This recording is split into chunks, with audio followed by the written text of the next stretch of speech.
மக்களே, welcome to Delhi talks. Mahanadi இன்னைக்கு 2 லொக்கேஷனில் வந்து ஷூட்டிங் போயிருக்கு. ஃபர்ஸ்ட் ஆஃப் மார்னிங்கே வந்து பார்த்திங்கன்னா ஆக்டர் ஸ்ரீனி, அதாவது நம்ம சாமி ப்ரோடைய அசிஸ்டன்ட் வந்து ஒரு நியூ லொக்கேஷன்லேருந்து பிக்சர் ஷேர் பண்ணியிருந்தாங்க. அண்ட் அதே லொக்கேஷனில் பின்னாடி பார்த்தீங்கன்னா நம்ம பிரவீன் சாரோடைய கார், அந்த பிளாக் கலர் கார் இருக்குது. ஸோ என்ன லொக்கேஷன் அப்படின்னு சொல்லிட்டு கெஸ் பண்ண முடியல.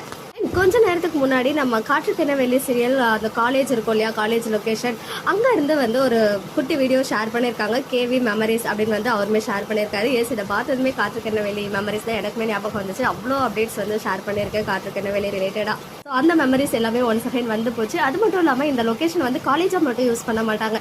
Maximum of the serials almost எல்லா சேனல்ஸுமே பார்த்தீங்கன்னா இந்த காலேஜை நம்ம பார்க்க முடியும். பிகாஸ் இது வந்து பார்த்தீங்கன்னா சம்டைம்ஸ் ஆஃபீஸாக யூஸ் பண்ணுவாங்க, சம்டைம்ஸ் வந்து இந்த கவர்மெண்ட் ஆஃபீஸர்ஸ்லாம் இருக்கு இல்லையா, இந்த எக்ஸாம்பிளுக்கு சொன்னால் இனியா சீரியலில் முக்கால்வாசி இதில் தான் எடுத்திருப்பாங்க, இந்த காலேஜில் தான். அப்புறம் பாக்கியலட்சுமி சீரியல் நம்ம இனியா காலேஜ் போகிற இடமும் இதுதான். ஈவன் அவங்க கேன்டீன் வச்சுருக்காங்க இல்லையா, அந்த டியூஷன் சென்டர்னு சொல்லிட்டு நிறைய பிளேசஸ்க்கு இந்த காலேஜை வந்து யூஸ் பண்ணுவாங்க. பிகாஸ் அது வெளியில் வந்து காலேஜ்னுமே காமிக்க மாட்டாங்க, ஆஃபீஸ் மாதிரி என்ன பர்பஸ்க்கு வேணாலுமே யூஸ் பண்ணுவாங்க. ஸோ இப்போ மகாநதி ஷூட்டுமே இந்த காலேஜில் நடக்குது அப்படின்னு சொல்லும்போது அப்கமிங்கில் சடனாக ஏன் காலேஜ் சீன்ஸ் வருது, maybe Yamuna one second college போகிற மாதிரி காட்டுறாங்களா, ஆக்சுவலாக அவங்க ஸ்டடீஸ் முடிச்சிட்டாங்க, போயிட்டு மறுபடியும் ஏதாவது எக்ஸாம் எழுதுற மாதிரி காட்ட போகிறாங்களா, அதர்வைஸ் புதுசாக ஏதாச்சும் ட்ராக் எழுந்திருக்கு போதா அப்படின்னு சொல்லிட்டு எனக்கு தெரியல. ஏன்னா இப்போ வந்து வெண்ணிலா இல்லை, ஷூட்டிங் ஸ்பாட்டில் வெண்ணிலா இல்லை அப்படின்னு சொல்லும்போது விஜய்க்கு இன்னைக்கு அங்கே ஷூட் இருக்குது. பிகாஸ் அவங்களுடைய அசிஸ்டன்ட் தான் இந்த பிக்சர் வந்து ஷேர் பண்ணியிருக்காங்க. ஸோ விஜய் இருக்காங்க அப்படின்னு சொல்லும்போது மேபி காவேரியும் இருக்கலாம்.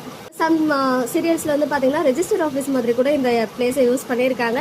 ஸோ என்னவா வேணாலும் இருக்கலாம். சடனாக இந்த மாதிரி ஒரு காலேஜ் ட்ராக் வருது அப்படின்னு சொல்லும்போது மேபி அப்கமிங் எபிசோட்ஸ் பார்த்தா நமக்கு வந்து ஒரு க்ளூ கிடைக்கும், எதுக்காக சடனாக இந்த மாதிரி ஒரு ட்ராக் வருது அப்படின்னு சொல்லி.